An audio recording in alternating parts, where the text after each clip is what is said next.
All right, guys. So this is going to be a brief overview of how to do this activity. So what we're going to do is I'm going to explain this activity. I'm going to show you how to do this, and I'm going to show you what I'm thinking as I'm thinking through these questions and these images. So very simply, the big objective for today is to synthesize data from multiple sources by inferring information in order to predict the cause, consequences, and events of the Industrial Revolution. Now, this word inferring is a very big deal. We got to talk about this for a second. When you infer something, you use the data available and you use the facts that you can find to draw conclusions about something that's going on. All right, so let me pull up a more specific uh, definition. So, inferring is concluding information from evidence and reasoning rather than from explicit statements. Essentially, it's collecting evidence and using logic to draw conclusions instead of just having conclusions from explicit statements. For example, an explicit statement about me, I could tell you I am married.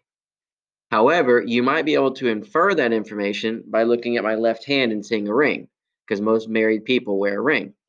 Now, does that mean that every married person wears a ring? And does it mean that every person wearing a ring is married? No, not necessarily.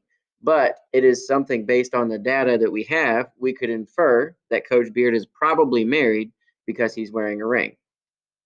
Another thing we can infer, if you see someone driving around a Ferrari or a Lamborghini, we can probably infer that that person is rather wealthy.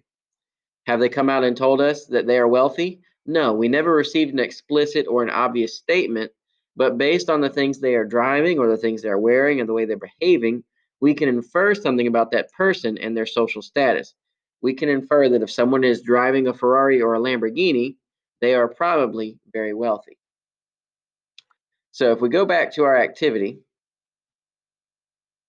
that's not what I'm trying to click on.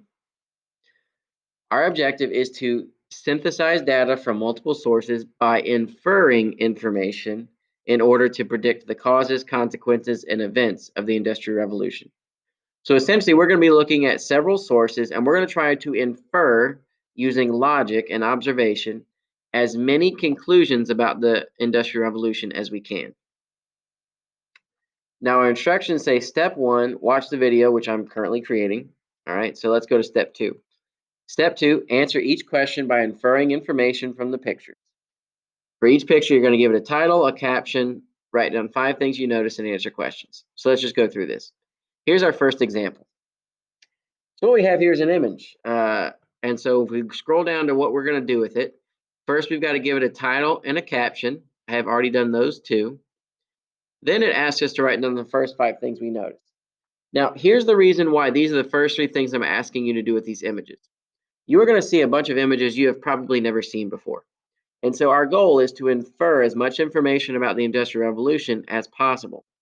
So if you look at these images and the first thing you do is pull out 5 things you notice, and the first thing you do is give it a title and a caption, chances are you've kind of pulled out the most important things about the document or about this image. So I have chosen to give this title Busy Street. Now a caption is very simply a brief description of what it is. All right, so I have the knowledge of knowing that these people are in a city called London, but the caption I gave it is "Men head to work in the morning in this picture of 19th century London." Now that is a very specific caption. You could write something like "A large group of men crowd a street." Right, that's also a caption. That is a very brief summary of what is in the picture. I chose to title it Busy Street. You can be as creative as you want. I'm not a particularly creative individual. Now, what we're trying to do is infer as much information about the Industrial Revolution as possible by going through these questions. So the first thing we do is talk about the things we notice. Well, the first thing I notice is that we have a bunch of white men. We don't really see boys, we don't see females, and we don't see people of different races. So I wonder if we can learn anything from that. Another thing I notice, they are all dressed the same. If you notice, they all look to be wearing a hat, wearing a coat, dressed very similarly. Another thing I notice, it is foggy or smoky, and difficult to tell. foggy or smoky. It's kind of difficult to tell what's what, but it's either fog or smoke. Let's see. They all are going the same direction.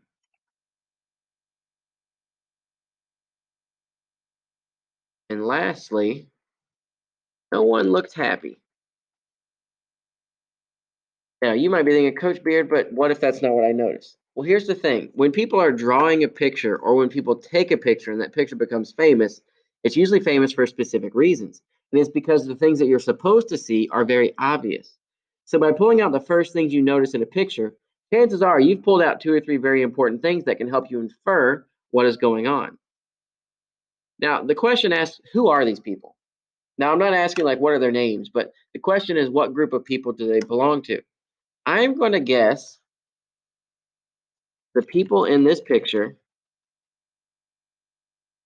are a part of the working or the middle class.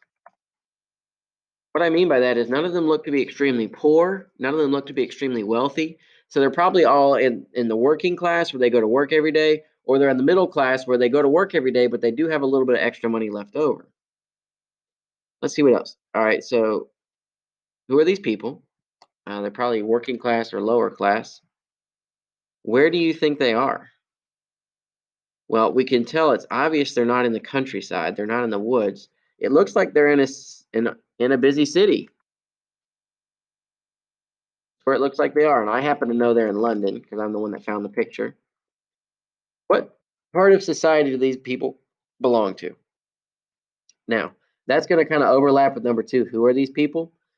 We can probably guess and infer based on the way they're dressed, based on the fact that they're all on the street at the same time.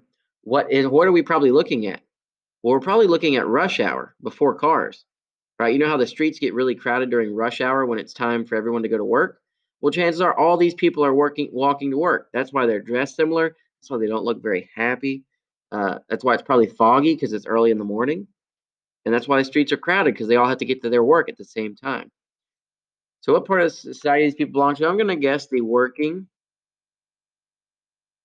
or middle class. And it just so happens that that answer is similar to question number two. You might be thinking to yourself, Coach Beard, where's the inferring? What did we infer?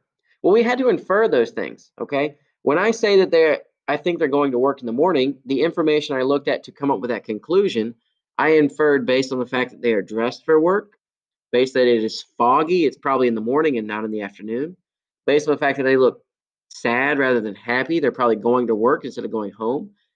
The fact that the streets are crowded, it shows they're all probably going the same place or the same direction. So I can infer that this is probably rush hour and they're going to work. So that's what we mean when we say infer. Use the clues and the information you can see in a picture to infer and pull out as much information as possible. You're not always going to be right, but it's good practice and you can get very close to many of these things. So if we go to our next image, we've got what looks like I don't know, a dirty, crowded street. So we're going to give it a title, a caption, write down 5 things that we notice, and then we got a couple questions to answer. So, describing the building, you don't really have to infer, but for these two, you have to. Who lived in this building? And I don't mean Johnny. Is it Johnny or is it Jane? What I mean is, what group of people would live in this building? Who do you think would live here? Why would people put up these conditions? Because you can look, they don't look great. So, why would people put up with it? Those are things you're going to have to infer. Now, if this is during class and you're watching this, please ask Coach Beard or your other teacher if you have questions at this time. But hopefully this has given you a pretty good understanding of what we're doing, why we are doing it, and how to do it.